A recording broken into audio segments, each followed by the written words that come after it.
सुत के सामने हरि पसारे हाथ, मेरे बेटे के सामने बताओ भगवान आकर के भीख मांग रहे। तो आज मुझसे ज्यादा सौभाग्यशाली माता कौन होगी? वास्तव में माता कौन? बाबा तुलसीदास जी ने लिखा कि पुत्रवती जुवती जग सोई,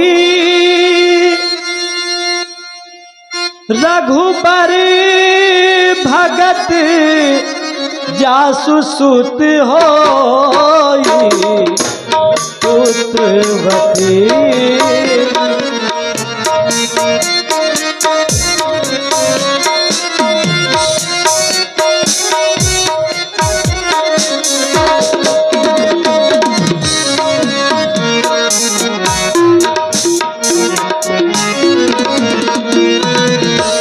न तरु बांधी भली बाती पियानी, राम विमुख सुत ते हित जानी, पुत्रवती जुवती जग सोई, रघुबर भगत जासु सुत होई, पुत्रवती।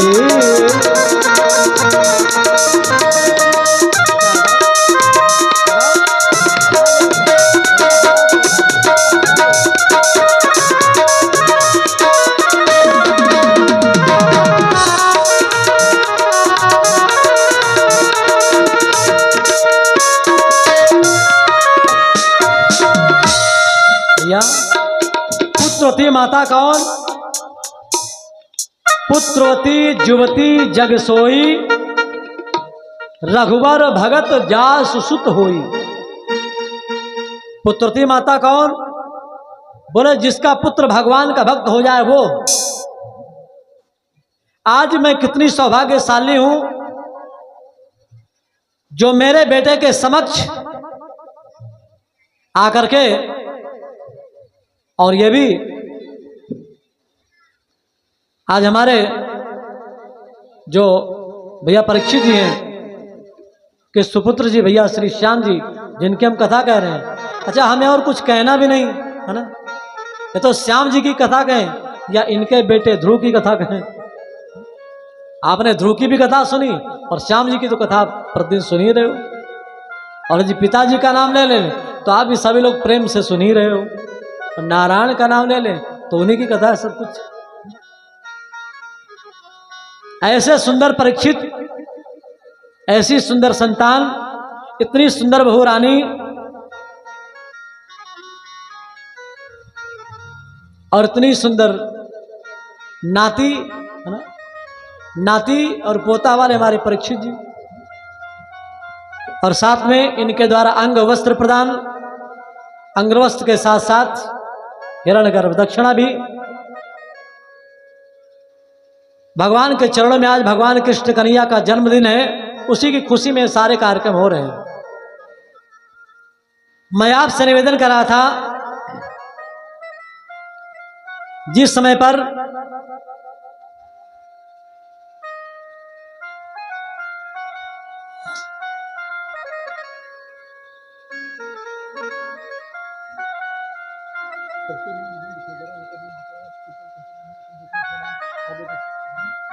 बड़े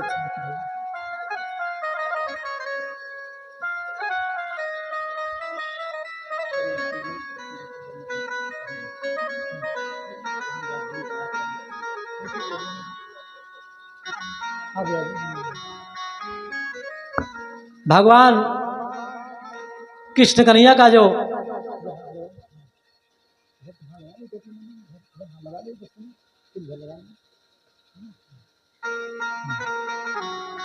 तुम भी आगे आ जाओ।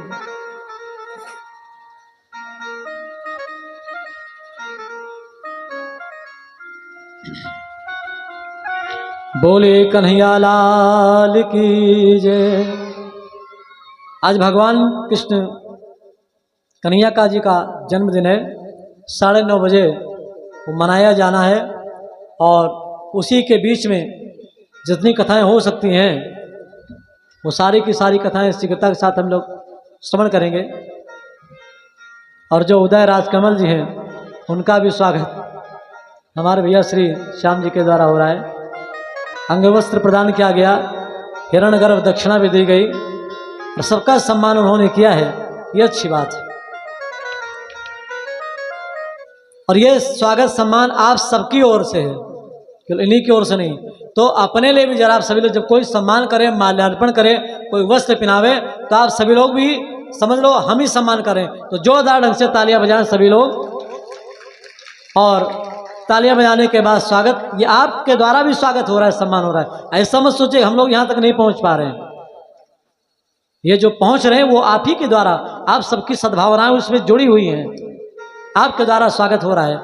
और हमारा नहीं, भगवान का साक्षात स्वागत हो रहा है, ये प्रभु की कृपा है। मैं आपसे निवेदन कर रहा था, जिस समय पर दैत्यराज बलि बंधे पड़े, तो आपसे निवेदन करूं, कल मेरे पास कुछ शिकायतें हैं कि जो देवियां होती हैं ना, पंडित जी आप देवियों के बारे में ज्यादा कहते हो, नारियों के बारे में। अच्छा आप बताइए भैया, संख्या किसकी ज्यादा होती है, देवियों की कि देवताओं की? अच्छा देवियों के बारे में क्यों न चर्चा की जाए? कोई आज से देवियों की चर्चा हो रही है क्या? हमारे यहाँ पर तो सदैव से पहला नाम देवियों का ही आता है। जिसकी आप कथा सुने हो ना, सबसे पहले किसका, आप जिसके दरबार बैठे हो क्या नाम आता है? सबसे पहले गौरी तब शंकर। जिसकी कथा सुनो सबसे पहले राधा तब श्याम, सबसे पहले सीता तब राम, पहले फूलन देवी तब मलखान, पहले मायावती तब काशी राम। सबसे पहले किसका नाम आता है? पहले लैला तब मजनू, पहले सीरी तब फरहाद। तो सबसे पहले नारियों का ही तो नाम आता है। और अच्छा मैं दूसरे की बात में क्या कहूं, जो हमारा देश है ना, हमारे देश का क्या नाम? भारत माता। कोई व्यक्ति भारत पिता कहता है क्या ना? तो आपको तो गर्व होना चाहिए कि आपके नाम पर हमारे इस भारत देश का नाम है भारत माता। क्यों भाई? और मैं क्या बताऊं आपसे, माताओं का तो इतना बड़ा महत्व है ना, आपको जल्दी से बात कर दूं फिर कथा की ओर चलूं। माताओं का वर्णन इसलिए भी किया जाता है कि जो माताएं होती हैं ना, वो कोमल हृदय वाली होती हैं, सरल हृदय वाली होती हैं। पुरुष सब कठोर हृदय का होता है, पत्थर दिल होता है। माताएं कितने कोमल हृदय की होती हैं आपको बताऊं। आप लोगों ने अकबर बीरबल का नाम सुना होगा। अकबर बीरबल दोनों साथ में चले जा रहे थे, तो बीरबल एक जगह पर हाथ जोड़ा, प्रणाम किया। बीरबल से अकबर ने पूछा तुमने किसके पैर छुए? बीरबल ने कहा हमने अपनी माता जी के पैर छुए। कौन माता जी? बोले जो तुलसी का वृक्ष देख रहे हो ना, ये तुलसी हमारी माता है ना। और हमारे यहाँ पर तो देश ही है, हमारे यहाँ पर तो वृक्षों को माता माना गया, गौ माता, पशुओं को माता माना गया, बहती हुई नदियों को माता माना गया। आप स्नान करने के लिए गए, नदी ही तो है। पूछा गया भैया कहां पर आए? बोले गंगा माता में स्नान करने के लिए आए। आप गौ के पैर छू, कौन है? तो पशु ही, लेकिन हम कहते भैया गौ माता है, तुलसी वृक्ष माता है, धरती माता है। हम लोग दीपावली में जब दीपक जलाने के लिए जाते हैं ना, तो खेत में दीपक जलाए क्या कहते हैं? जागो जागो धरती माता जागो। यदि हम किसी वाहन पर चढ़ करके जा रहे हैं ना, और आप लोगों ने देखा होगा जिन माताओं की गोदी में छोटे बच्चे होते हैं ना, बाल बने नहीं होते, झाल लटका करती है। और मान लो किसी नदी के ऊपर जा रही है, नदी पड़ गई गंगा जी, ट्रेन में बैठी है, पर्स खोला, 1 रुपए का सिक्का निकाला, सिर से घुमाया और घुमा करके गंगा जी में डालती कि नहीं डालती हो? माता है। अकबर ने पूछा तुमने किसके पैर छुआ, और हम वहीं से हाथ जोड़ लेते हैं। अगर हम किसी साधन पर बैठे, और एक बात आपको बता दूं जल्दी से, कहीं पर आप किसी मंदिर में जाओ, आपका ट्रेन में रिजर्वेशन है और आपको जाना है और मंदिर के पटबंद है, मंदिर खुलेंगे कल प्रातःकाल या तो 2-4 घंटे बीच में मध्याह्न काल, तब आप क्या करो, जो मंदिर की सीढ़ियां हैं ना, उन सीढ़ियों को आप प्रणाम करो, और जो मंदिर का शिखर होता है ना ऊपर वाला, आप उस शिखर को देख करके प्रणाम कर लो, आपका प्रणाम भगवान के चरण में पहुंच जाएगा। रथ पर चले जा रहे, समय नहीं कि उतर करके जाकर के माता को प्रणाम करें। बोले हमने अपनी माता के प्रणाम किए। अकबर ने पूछा अच्छा ये तुम्हारी माता है क्या तुलसी? बोले हाँ। अकबर ने कहा कोचवान बघीरों को, बघीर को आया। अकबर नीचे उतरा, नीचे उतर करके गया, तुलसी के वृक्ष को पकड़ा और पकड़ करके नोच फोच के फेंक दिया बाहर। अरे बीरबल ने सोचा बहुत दुष्ट है, और आप जानते हो बीरबल प्रत्युत पन्नावती, प्रेजेंट ऑफ माइंड, बहुत बुद्धिमान। थोड़ा सा आगे जाकर के पहुंचे बीरबल, एक वृक्ष उनको दिखलाई पड़ा। कौन? जिसे हम लोग देहात में खुजली वाला पेड़ कहते हैं, केमाच की छीमी जिसमें लगी रहती, जरा से अगर वो रेशा छू जाए ना, शरीर में खुजली प्रारंभ हो जाए। बीरबल ने हाथ जोड़े, फिर प्रणाम किया। अकबर ने कहा तुमने किसके पैर छुए? बीरबल ने कहा जहां पर हमने अपने पिताजी के पैर छुए। अरे तुम्हारे माताजी पिताजी रास्ते रास्ते मिल जाते हैं क्या? हाँ। कौन? बोले ये केमाच का पेड़। अकबर ने कहा कोचान बघीरों को। अकबर नीचे उतरा, उतर करके गया और जो केमाच का पेड़ था उसको पकड़ा, और पकड़ करके जैसे नोच करके फेंकना चाहा ना, उसके शरीर में जहां छुआ खुजली प्रारंभ हो गई। अब बेचारा अकबर खुजलाए खुजलाए मरा जाए, परेशान। बीरबल बीरबल बचा ले बचा ले। बीरबल ने कहा क्या हुआ यहाँ पर? अकबर ने कहा बीरबल तुम्हारी माताजी तो सीधी सादी थी, लेकिन तुम्हारे पिताजी बहुत खतरनाक। बीरबल ने कहा जहां पर ना माताजी सबकी सीधी होती, पिताजी खतरनाक होते हैं। बोले बताओ इस जलन से छुट्टी कैसे मिले? बोले फिर हमारी दूसरी माता के पास जाओ। दूसरी माता कौन? गौ माता। गौ माता का गोबर दिया, और गोबर लेकर के अपने पूरे शरीर में लेपन किया। उस समय पर अकबर के शरीर की जलन थोड़ा सा शांत हुई। तो इसलिए जो मातृ प्रधान हमारा देश है। और एक बात आपसे निवेदन करूं, जैसे आप बैंक में जाओ और आप उसमें लिखो 5,000 रुपया मात्र, आप लिखते हो ना, कैशियर आपको पेमेंट कर देता है। लेकिन अब आप उसी फार्म को लो और फार्म में आप जाकर के लिखो 5,000 रुपया पिता, कैशियर देगा क्या? वापिस कर दे भगो, ये क्या लिख करके लाओ पिता पिता माता। सोचो इतना बड़ा तुम्हारा महत्व है कि मात्र लिख देने के बाद पैसे भी मिल जाते हैं।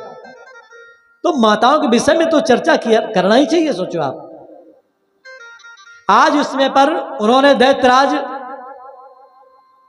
बलि की पत्नी को और देखा, फिर देखो देवियों की चर्चा आ गई। देवी से कहा देवी जी आप कुछ मांग लो, और स्त्रियों को क्या ये होता है आभूषण। बोले मांग ले राजती हूं पुर की, बर मांगू चाहे बैकुंठ निशानी, और इंद्र हूं का इंद्रासन मांग ले, देह तरुण अरु नहीं रजधानी, 16 सिंगार 32 आभूषण, सत्य रहे जो यही मम बानी, और प्रभु बामन 12 बार कहे कि मांगा चाहे जो तू मांगी ले रानी। रानी तुम्हें जो इच्छा हो सो मांग लो। रानी का नाम था विंध्यावली। विंध्यावली हंसने लगी, अरे तुमसे भला मैं क्या मांगना, तुम तो खुद ही हमारे दरवाजे के भिखारी हो। और कोई भिखारी कहे राजा से कि तुम मांग लो रानी से। मैं कुछ नहीं मांगूंगी। आपको मालूम, हारिल हारी गए धरणी, तब फेरी के पाँव धरे भुई नाही। और रहने को हारी गई चकई, तब राति को जानत शत्रु की नाही। कब से प्रभु आप हैं धनिक भय, जा बलि द्वारे पसारे हो बाही। ओ हमरे घर के तुम याचक हो, हम दान भिखारी से मांगित नाही। आपको मालूम भैया, एक पक्षी होता है जिस चिड़िया का नाम होता है हारिल। हारिल हार गई, और जिस समय पर हार गई, शर्त लग गई, तो जिस समय पर हारिल पक्षी धरती पर उतरता है ना, तो अपने पैर में वो एक लकड़ी दबाए रहता है, कभी भी जमीन पर अपना पैर नहीं रखता है। यह शर्त होती। दूसरे चकई और चकवा में एक बार शर्त लग गई, जिससे पर शर्त लग गई तो रात्रि को हार गई चकई। यदि आप चकई और चकवा दोनों हैं पति पत्नी, आप उनको एक पिंजड़े में बंद कर दो, लेकिन यदि चकई का मुंह पूरब की ओर होगा तो चकई का मुंह पश्चिम की ओर होगा, कभी दोनों का मिलन नहीं होता है। और आप हमसे कहते हो मांग लो, हम तुम्हारे जैसे भिखारी से कभी नहीं मांगेंगे। सोचो आप, क्योंकि जो दान देने वाले होते हैं ना, वो कभी लेते नहीं। बोल पड़ी महारानी विंध्यावली कि दान देने वाले, दान देने वाले कभी लेते नहीं, और जो लेते हैं वो दान देते नहीं। दान लेने वाले कभी लेते नहीं, जो लेते हो दान देते नहीं। दान देने वाले कभी लेते नहीं, कभी लेते नहीं, जो लेते हैं वो दान देते नहीं, जो लेते हैं वो दान देते नहीं।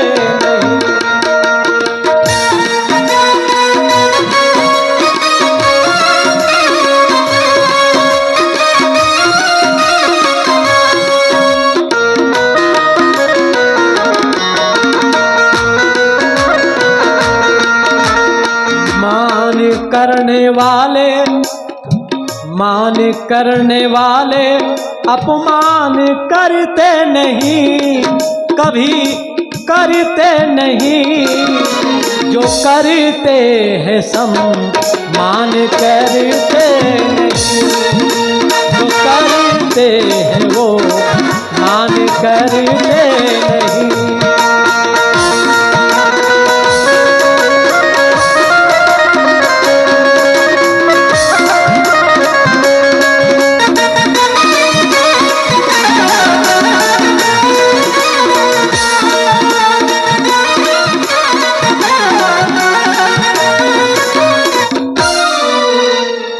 दान देने वाले कभी दान लेते नहीं। और आप हमसे कह लो रह लो, मैं कभी आपसे कुछ नहीं लूंगी। आज इस समय पर भगवान ने से दैत्यराज बलि से कहा, बोले तुम मांग लो। दैत्यराज बलि ने कहा सुनो प्रभु, पहले आप बताओ हमको भेजोगे कहां पर, क्योंकि मैंने तो स्वर्ग की कामना से इतने यज्ञ किए थे। भगवान ने कहा देखो, कामना से कोई व्यक्ति कुछ भी करे, लेकिन फल वही मिलेगा जो हम देंगे। अपनी सोची होत नहीं, और हर सोची तत्काल। बल चाहो बैकुंठ को, लेकिन प्रभु भेजो पाताल। बोले दैत्यराज बलि, हम तुमको सुतल लोक में भेजेंगे, और सुतल लोक में आप जानते हो वहां पर 52 दरवाजे हैं। दैत्यराज बलि ने कहा उन 52 दरवाजों में अब मैं आपसे मांग रहा हूं उन प्रत्येक दरवाजों में जो है आप हमारे पहरेदार बन करके आप ड्यूटी करो। भगवान ने स्वीकार कर लिया। आए तो थे कहां पर इनको बांधने के लिए, छलने के लिए, लेकिन स्वयं भक्ति के बंधन में बंध गए और सुतल लोक में जाकर के 52 दरवाजों पर 52 रूप में ड्यूटी करने लगे। सोचो आप। और जब भगवान लौट करके नहीं गए, एक दिन की बात की माता लक्ष्मी उदास, क्योंकि लक्ष्मी जी तो कभी नारायण के बिना रहती नहीं। देवर्षि नारद जी से पूछा बताओ नारायण कहां है इस समय पर। देवर्षि नारद जी ने कहा नारायण क्या आज छोड़ ही दो तो अच्छी बात है। क्यों? क्योंकि अब उनको ड्यूटी मिल गई, नौकरी मिल गई। बोले किस बात की? बोले 24 घंटे की ड्यूटी पक्की। कौन? बोले पहरेदारी की। अरे बोले बेटा तुम तो बहुत समझदार हो, कोई उपाय बतलाओ। नारद जी ने कहा एक ही मौका है क्या, जिससे पर श्रावण का महीना आवे, उस श्रावण के मास में प्रत्येक बहन अपने भाई के पास जाती है, हाथ में राखी बांधती है। राखी बांधने के बाद जो भाई है वो भाई अपनी बहन को कुछ ना कुछ देता है, और तुम भी बहन बन करके जाओ। लक्ष्मी जी ने कहा हम तो पहचानती नहीं। बोले सुनो, राखी बांधने के लिए किसी की पहचान होना आवश्यक नहीं। पहचान की जरूरत क्या है? लोग पहचान लेंगे तो क्या तुमको छोड़ देंगे क्या? अपने ही धर्म वाले लोग, अभी आपने देखा ऑपरेशन सिंदूर में लोग धर्म पूछ पूछ करके, पहचान पहचान करके मारा। कर्मावती का नाम आपने सुना होगा, जिसने शाहजहां को, वो मुस्लिम और ये छत्राणी मेवाड़ की, जिसने पर सिराजुद्दौला ने चढ़ाई किया।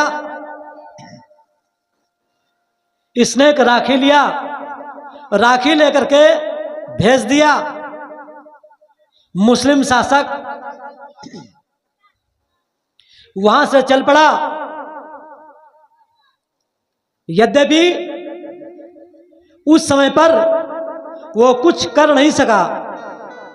उस समय पर सिराजुद्दौला से बंगाल की खाड़ी में वहां पर युद्ध चल रहा था। सोचो आप, बस केवल वहां से लौट करके आ गया, लेकिन तब तक आते आते यहां पर इन मेवाड़ की रानियों ने जौहर कर लिया। जौहर मतलब जलती हुई आग में कूद करके अपने प्राणों का उत्सर्ग कर देना। 40,000 रानियों ने उस जलती हुई आग में कूद करके जौहर कर लिया। कभी आप ग्वालियर जाओ और वहां के किलों को जाकर के देखो, जो वहां पर पट शिलालेख लगा हुआ है आप उसको पढ़ो, और साथ में आप वो स्थान देखो जहां पर इतनी लंबी चौड़ी चिता जलाई गई होगी, आग जलाई गई होगी। किले के अंदर धू-धू करके जलती हुई आग में उन माताओं ने जौहर किया, अपने तन को त्याग दिया। क्यों त्याग दिया? कहीं ये विदेशी आक्रांता आकर के हमारे शरीर का स्पर्श न कर ले। वो है हमारे भारत देश की नारी। और आप कहते हो नारियों के विषय में चर्चा मत करो। चर्चा किसके विषय में नहीं करनी चाहिए? एक बात और आपको बता दूं। एक बार श्रीमान जी ने माता सावित्री देवी का नाम आपने सुना, बट खुद पूजन करती हो। श्रीमान जी ने अपनी पत्नी को समझाया, तुमको मालूम, देखो सावित्री कितनी अच्छी थी, यमराज से लड़ करके अपने पति को, प्राण को वापस ले आई। श्रीमान जी सावित्री की महिमा का वर्णन कर रहे थे। अपनी पत्नी से कहा सुनो, बोले सावित्री यमराज से निज पति लाई छीन, अरे कल युग की कामिनी तुम कछु कान नकीन, तुम हूं कछु करके देखो। तुम भी कुछ कर सकती हो। अब कलयुग की पत्नी का जवाब सुनो। कलयुग की पत्नी ने कहा, सुनो, तुम्हारी नजर में सावित्री की बहुत बड़ी महिमा, तुम्हारी नजर में मैं तो कुछ हूं ही नहीं, बोले तुम क्या कर सकती हो। कलयुग की पत्नी ने कहा, सुनो, हमारे सामने सावित्री क्या चीज है। तुम्हारी नजर में मैं हूं बुरी बलाए, यम का यम के बाप से तुमका लाई छोड़ाए। कब? जरा तुम मर के देखो। तुम एक दो मर जाओ पहले, यमराज को आई, यमराज के बाप से तुमका छोड़ा लाई। ये कलयुग की पत्नी का जवाब आप सुनो जरा। देवियों की चर्चा क्यों नहीं करनी चाहिए, यहां पर चर्चा हो रही। सोचो आप, आज माता लक्ष्मी देवी जी गई, और आप जानते हो जिन बहनों के कोई भाई नहीं होते, किसी के हाथ में कलाई बांध करके रक्षा सूत्र, उसे अपना भाई बना लेती हैं। बहुत सी बेटियां ऐसी जो प्रधानमंत्री के हाथ में राखी बांधती, बहुत सी ऐसी जो पुलिस वालों के हाथ में राखी बांधती, बहुत सी अपने गांव देहात में किसी को अपना भाई बना करके उसके हाथ पर राखी बांध देती। माता लक्ष्मी देवी गई और जाने के बाद भगवत दैत्यराज बलि के हाथ में रक्षा सूत्र बांध दिया। दैत्यराज बलि ने कहा, बताओ बहन, तुमको मैं क्या दूं। अच्छा आप बताओ, लक्ष्मी जी को किसी भी चीज की आवश्यकता है क्या? लक्ष्मी जी को तो कुछ नहीं चाहिए, लेकिन लक्ष्मी जी ने कहा, भैया जो मैं मांगू आप वो दो। दैत्यराज बलि तो दानी प्रकृति के थे, उदार स्वभाव के थे। दैत्यराज बलि ने कहा, मांगो, क्या चाहती हो? उसने कहा, भैया हमारे पास धन संपत्ति खूब है आपकी दया से, बस केवल एक पहरेदार नहीं है, एक पहरेदार दे दो। अरे दैत्यराज बलि ने कहा, पहरेदार? बुलाया है, एक नहीं 100 पहरेदार ले जाओ। तो कमी क्या, हजारों लाखों करोड़ों की संख्या में पहरेदार। इन माता लक्ष्मी को पहरेदार की आवश्यकता तो थी नहीं। माता लक्ष्मी ने कहा, भैया आप अपने पहरेदार हमको दिखा दो, और जो हमको पसंद आएगा वही पहरेदार हम ले लेंगे। सारे पहरेदार आ गए, लेकिन छोटे वाले नहीं आए। क्यों? क्योंकि वो तो अपनी ड्यूटी पर लगे, भवन भगवान, और लक्ष्मी जी को उन्हीं से मतलब। सारे पहरेदार आए, उन पैरों को माता लक्ष्मी ने कहा, भैया इनमें से कोई नहीं चाहिए। बोले फिर हमको दिखाओ। माता लक्ष्मी ने कहा, सुनो, जैसे भगवान की निगाहें मिली, दरवाजे पर पहरेदारी करते, चूंकि 52 दरवाजे, और हर दरवाजे पर 52 भगवान खड़े पहरेदारी कर रहे हैं। जैसे माता लक्ष्मी से नारायण की निगाहें मिली, लक्ष्मी जी ने कहा, क्यों, क्या हाल चाल है? अरे नारायण ने कहा, बहुत परेशानी में, ले चलो मुझे यहां जल्दी। लक्ष्मी जी ने कहा, इसीलिए तो आई हूं आपको ले चलने के लिए। दैत्यराज बलि से कहा, भैया, अरे भैया दे दो चौकीदार। कौन? ये छोटा वाला। दैत्यराज बलि ने कहा, छोटा वाला का, मोटा वाला ले जाओ, लंबा चौड़ा ले जाओ। बहन ने कहा, ना, अरे भैया दे दो चौकीदार, बहना बड़ी दूर से आई। भैया दे दो चौकीदार। गाइए सभी लोग, ताली बजाइए, प्रेम से गाइए सभी लोग।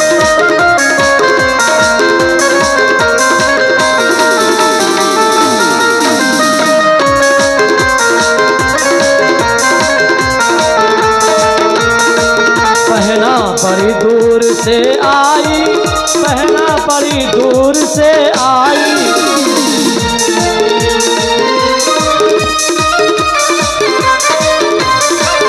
भैया दे दो, भैया दे दो, भैया दे दो, भैया दे दो चौकीदार, बहना बड़ी दूर से आई।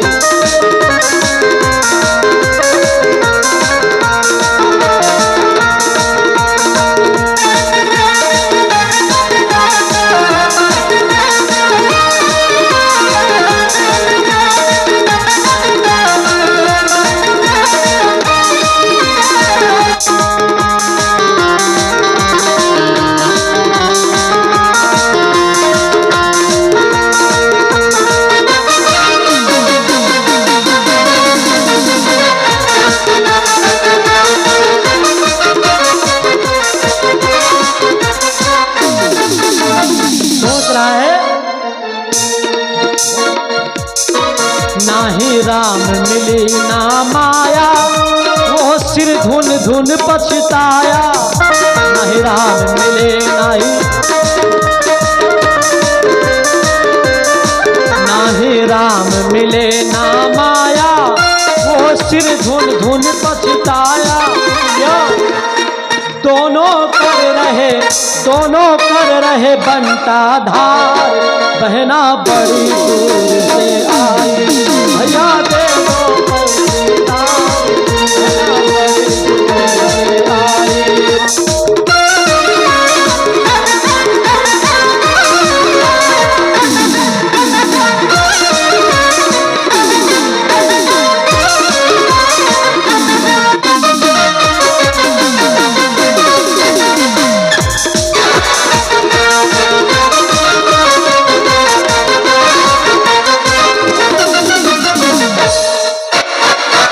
बोले वामन भगवान की जय।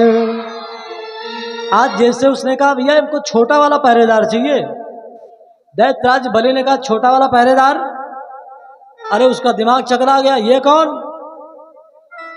बोले देवी बहन बनी हो, दे तुम्हें दूंगा, लेकिन पहले तुम अपना परिचय दो, तुम हो कौन? तब माता लक्ष्मी देवी अष्टभुजा लक्ष्मी के रूप में प्रकट हो गई। बोले अष्टभुजी लक्ष्मी मैया की। और जिस समय पर लक्ष्मी रूप में प्रकट हो गई, दैत्यराज बलि चरणों में गिर पड़े, बोले धन्य हो बहन। अब जब आप मेरी बहन बन गई हो, तो जो नारायण है ना, ये हमारे बहनों ही बन गए। अभी तक तो हमने इनसे चौकीदारी करवाई, लेकिन अब मैं अपने बहन और बहनों की सेवा करना चाहता हूं। अब 4 महीने आपको यहीं पर रहना पड़ेगा, आप कहीं जा नहीं सकते हो। और 4 महीना कौन? वही चतुर्मासा वाले, आषाढ़ सावन भादो वाले। 4 महीने तक दैत्यराज बलि ने उनको वहां पर रखा। माता लक्ष्मी जी, नारायण जी वहीं पर है, सोचो आप। और आप लोग गाते हो जब लक्ष्मी जी की आरती, तो तुम पाताल निवासिनी, गाते हो नहीं गाते हो? तुम पाताल निवासिनी। माता लक्ष्मी जी पाताल में निवास करने लगी 4 महीने तक नारायण के संग।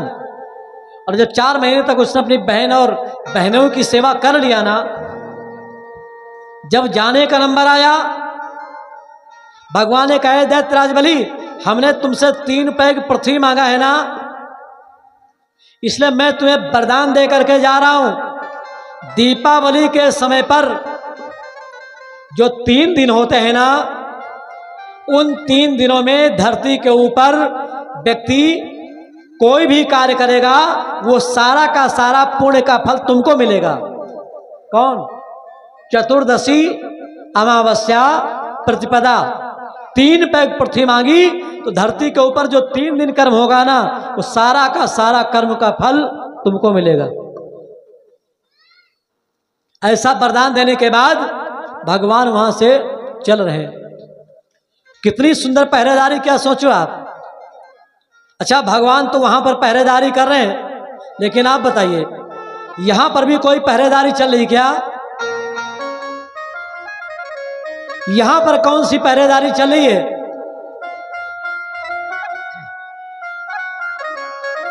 और यहां पर नहीं, जहां जहां कहीं पर भगवान की कथा होती है ना, वहां पर एक श्रीमान जी पहरेदार के रूप में उपस्थित रहते हैं। कौन?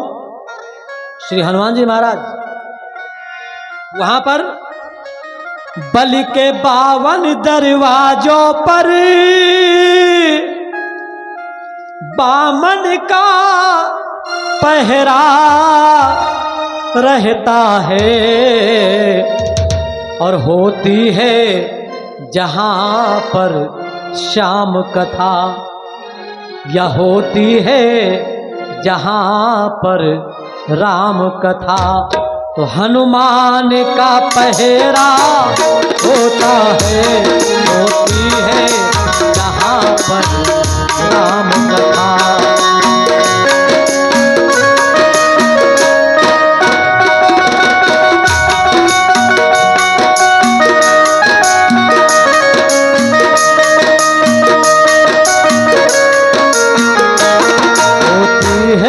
जहाँ पर राम कथा भगवान का पहरा रहता है, होती है जहाँ पर राम कथा।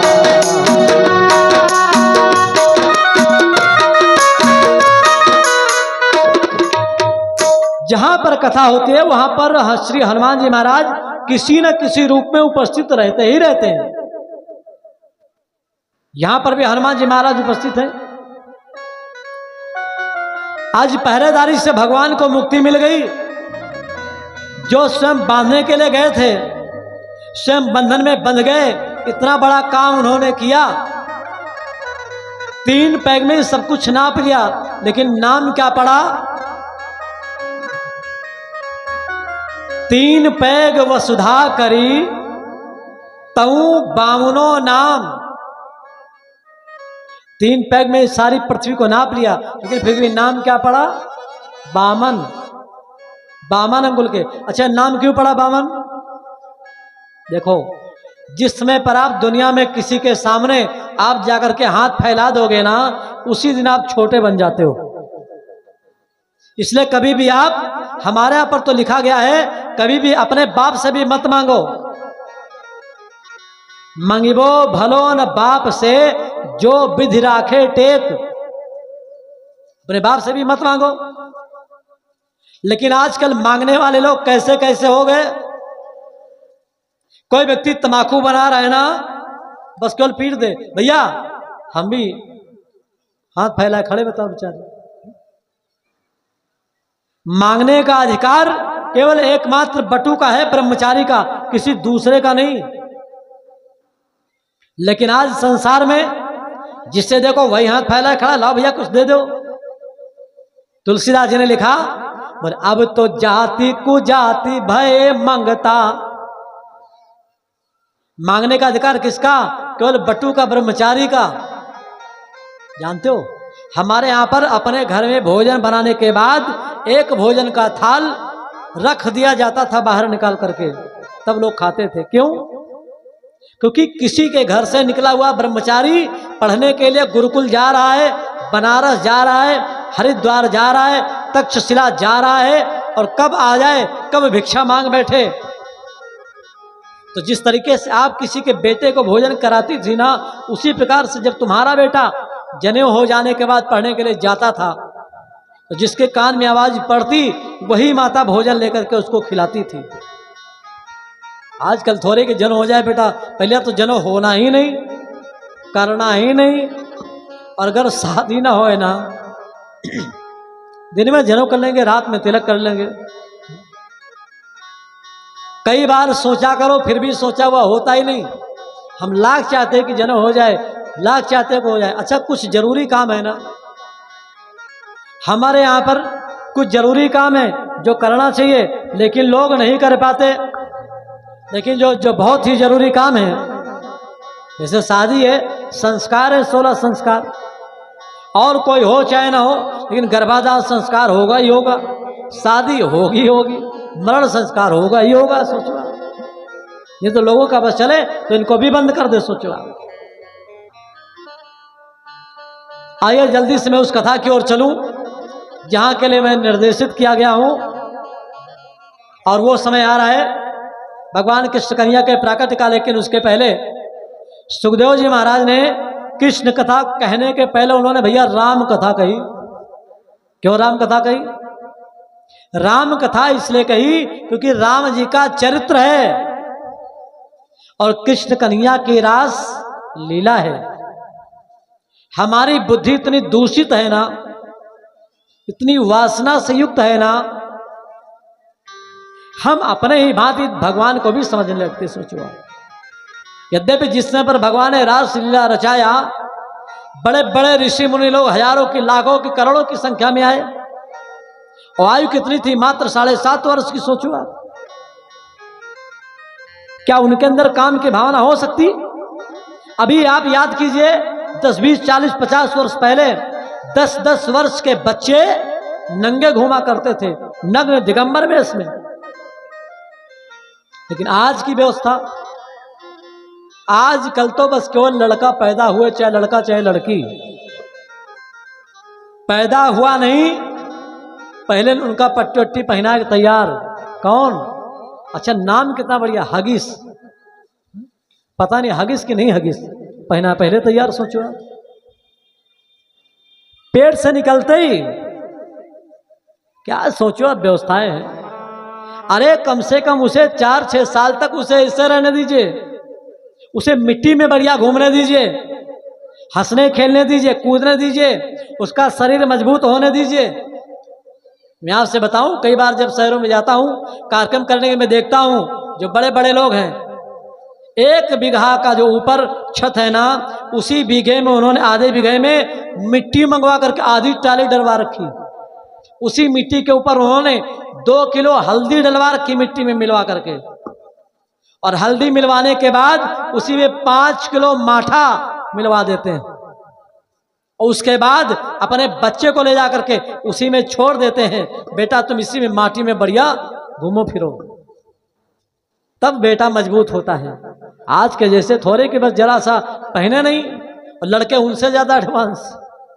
ऑस्ट्रेलिया को जानते हो ना, ऑस्ट्रेलिया में 16 साल तक के बच्चे को मोबाइल पर प्रतिबंध लगा दिया गया, और हमारे यहां पर लड़का पैदा हुआ, कोई काम करने जा रहा है, माता जी के पास फुर्सत नहीं, बोले बच्चा लो मोबाइल तुम खा लो, हम जा रहे खाना बनावे।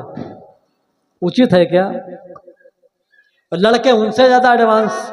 एक तो लड़का पैदा हुआ, नर्स से कहा नर्स तुम्हारे पास मोबाइल है? बोले हाँ, क्या करोगे? बोले जरा लाओ। मोबाइल लिया, बोले क्यों? बोले सूचना दे दो ब्रह्मा जी को कि सही सलामत पहुंच गया हूं जहां पहुंचना था। क्या स्थिति सोचो आप। बच्चों से मोबाइल दूर ही रखिए। जो घटनाएं घट रही है ना, उन घटनाओं पर भी थोड़ा सा अंकुश लग सकता है। बैठ जाओ संतोषी मैया। है नहीं, बस एक श्लोक में मैं उसको पूर्ण कर देता हूं। आदौ राम तपो वनादि गमनम हृत्वा मृगम कांचनम वैदेही हरणम जटायु मरणम सुग्रीव संभाषणम बाली निग्रहणम समुद्र तरणम लंकापुरी दाहनम पश्चाद रावण कुंभकर्ण हननम एतद्धि रामायणम। ये एक ही श्लोक में भगवान प्रभु श्री राम राघवेंद्र सरकार का चरित्र जो है, कथानक संपूर्ण कह दिया गया। और सबका मतलब क्या है, जो भगवान राम जी है ना, उनका कैसा चरित्र है, उस ग्रंथ का ही नाम बाबा तुलसीदास जी ने लिख दिया रामचरित्र मानस। मतलब पहले राम है, बाद में मानस है, बीच में चरित्र है। यानी चरित्र प्रधान जो कथा है, उस कथा को हम सभी लोगों को सुनना चाहिए, और राम जी के तरीके हमको आपको बनना ही चाहिए। अपने माता पिता की आज्ञा का पालन करने के बाद हमको जंगल में जाना ही चाहिए। पिताजी जो कुछ कह दें, बेटे को उस आज्ञा का पालन करना ही चाहिए। लेकिन आज की स्थिति में क्या बताऊं आपसे, बाप परेशान बेटा से, जैसे देश परेशान नेता से। कि बेटा बाप का कहना नहीं मानता और नेता जनता कहना नहीं मानता। 5 साल बाद दर्शन होते हैं। लेकिन भगवान प्रभु श्री राम राघवेंद्र सरकार कैसे, आपको बताऊं, आपके यहाँ पर 136 रामायण है। किसी भी रामायण में आपको यह नहीं मिलेगा कि महाराज दशरथ ने कहा राम तुम वनवास जाओ, कभी नहीं कहा। किसी भी रामायण में नहीं कहा। बस केवल राम जी को पता लग गया माता जी के द्वारा कि 2 वरदान मांगे पिताजी ने, और राम जी सोचो जंगल चले गए। ऐसा पुत्र होना चाहिए। और जीवन में एक पत्नी व्रत धारण किया भगवान प्रभु श्री राम जी ने। सोचो आप, जिनके चरण की रज को पत्थर की शिला में छुनाने से नारी बन सकती है, तो क्या अपने लिए प्रभु कोई नारी नहीं उत्पन्न कर सकते थे क्या? गुरु जी ने कहा राम जी विवाह करो, अश्वमेध यज्ञ करना है तो राम जी ने कहा नहीं, कोई दूसरा उपाय हो तो बताओ। बोले फिर आपको सोने की सीता बनानी पड़ेगी, यदि आप दूसरी शादी नहीं कर सकते तो। 16 सोने की सीता बनाई, लेकिन दूसरा विवाह उन्होंने नहीं किया राम जी ने। ये एक पत्नी व्रत है, क्योंकि जो आने वाला समय है उस द्वापर युग में वही जो 16 सोने की सीताएं हैं ना, 16,000 रानियां बनकर के भगवान कृष्ण कन्हैया को प्राप्त हुई। तो कहीं तुम्हारा मन दिग्भ्रमित भ्रमित ना हो जाए, इसलिए मैं तुम्हें बता रहा हूं। तथा न श्रूयताम राजन बंसा सोमस्य पावनः यस्मिन्नैलादयो भूपा कीर्तिन्ते पूर्ण कीर्तयः। आज इस समय पर उन्होंने भगवान श्री राम जी का चरित्र सुनाया। उन्हीं के वंश में महाराजा अम्बरीश हुए, जिनकी रक्षा करने के लिए भगवान ने अपना चक्र सुदर्शन भी लगा दिया था। महाराजा अम्बरीश के भी चरणों में हम नमन करते हुए आगे बढ़े।